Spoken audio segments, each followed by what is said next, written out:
just want to monitor how those fluctuations are going, and that allows us to look after them really nicely. And it's monitoring that is happening all the time, right across the zoo, whether you be a somewhat reluctant red panda or 200 plus kilos of Charlie. Prince William's lending his voice to a new campaign. In life, as in football, we all go through highs and lows. Teaming up with some of football's biggest names. Find out what it's all for later in sport.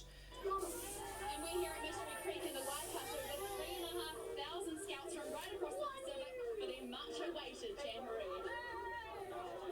And we have some wet weather on the way with strong winds leading it in and following in its wake. I'll tell you who cops the worst of it after sport. Sensational. Honestly, it performs like champion.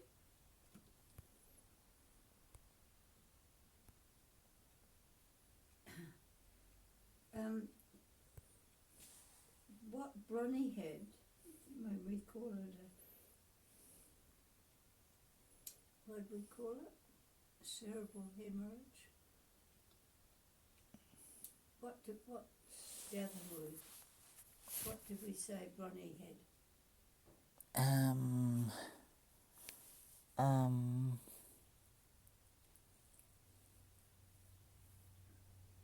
She had a stroke. I can't remember. When Andy rang me in London to tell me, he said Bronnie's had a stroke and might have been a cerebral hemorrhage. Yeah, I think you could have a stroke without having a cerebral hemorrhage because a few weeks ago Claire had a stroke and it affected her speech and her right arm. I forgot to ask her yesterday how it is, but when we arrived and she let out that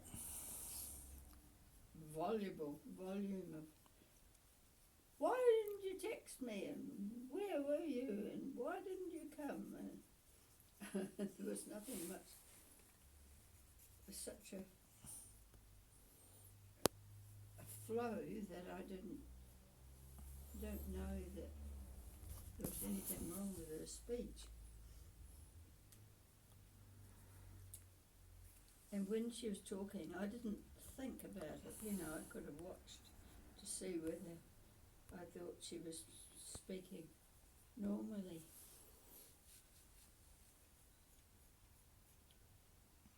I think it couldn't have been too bad, or I would have noticed.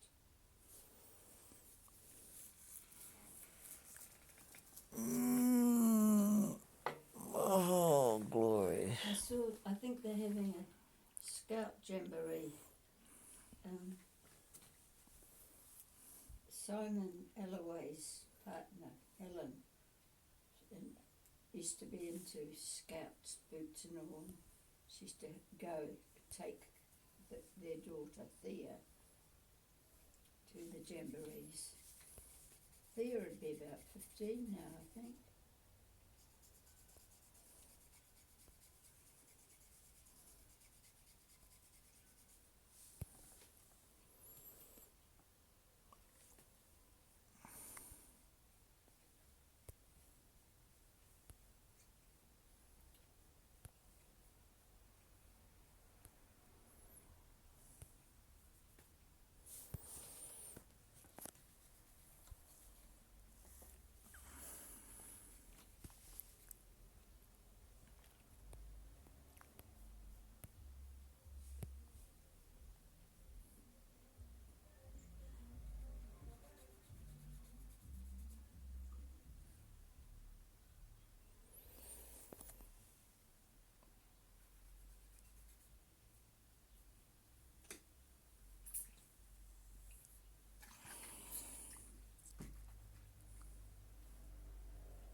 Terrible.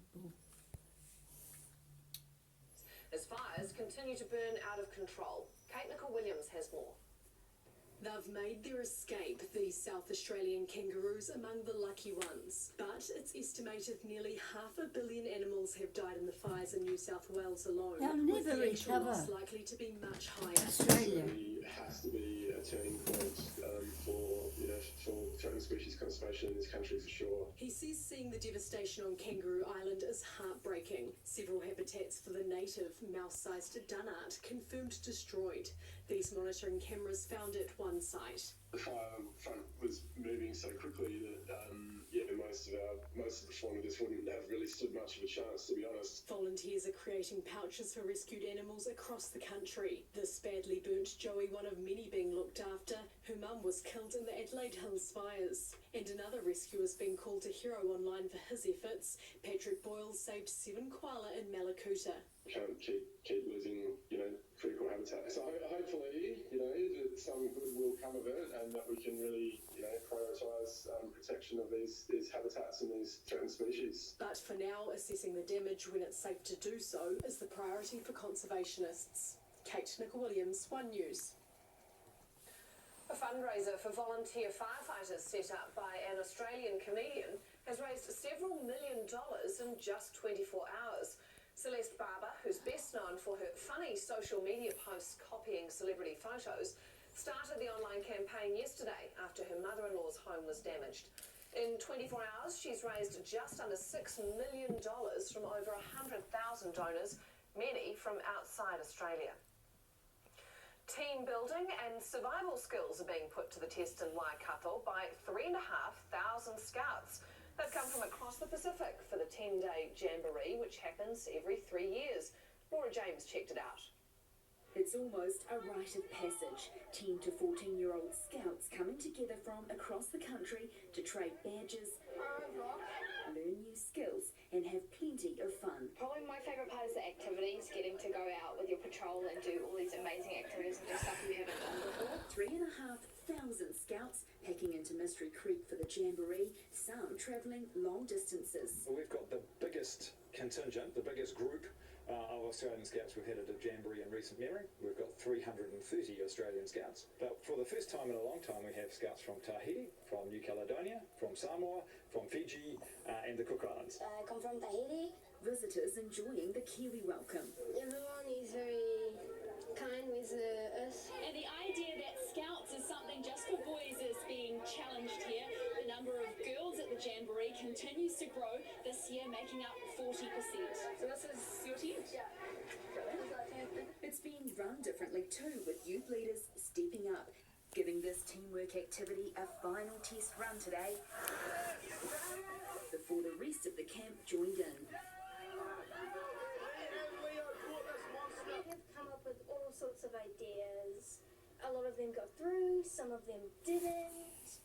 Personally, I wanted there to be a petting zoo, but apparently we couldn't have that. It has made a huge difference in the youth feeling like they are running the activities, because us as a jamboree patrol, we're all the same age as them. Chores and building pest traps, all part of it.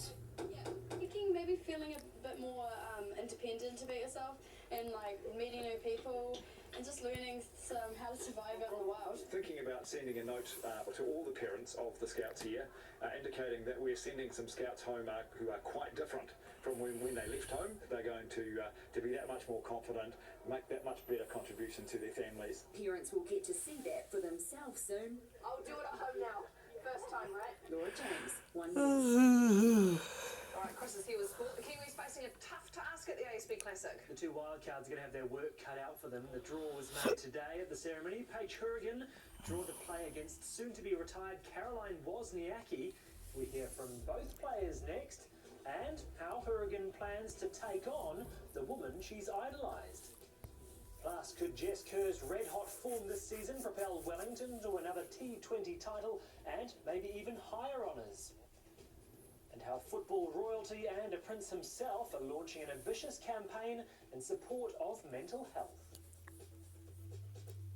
Having a baby at a funeral home might seem weird, but for us, we are a family and we make it work. The Casketeers are back. treating death with dignity. This is a true Kiwi send-off. And living their best lives. I need to show my wife that I'm itchy. Can I imagine Francis riding a motorbike? No comment.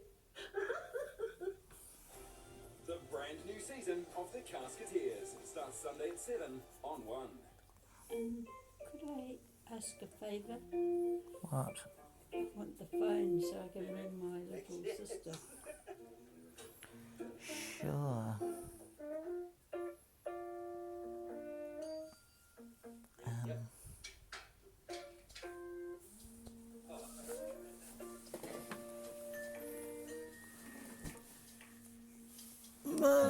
Oh, gollies.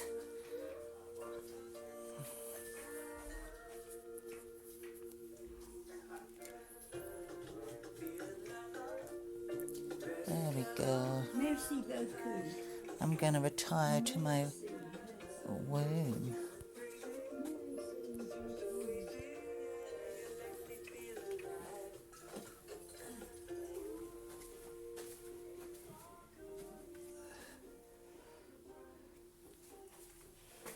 I'm gonna go weenies.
Uh-oh. Uh-oh.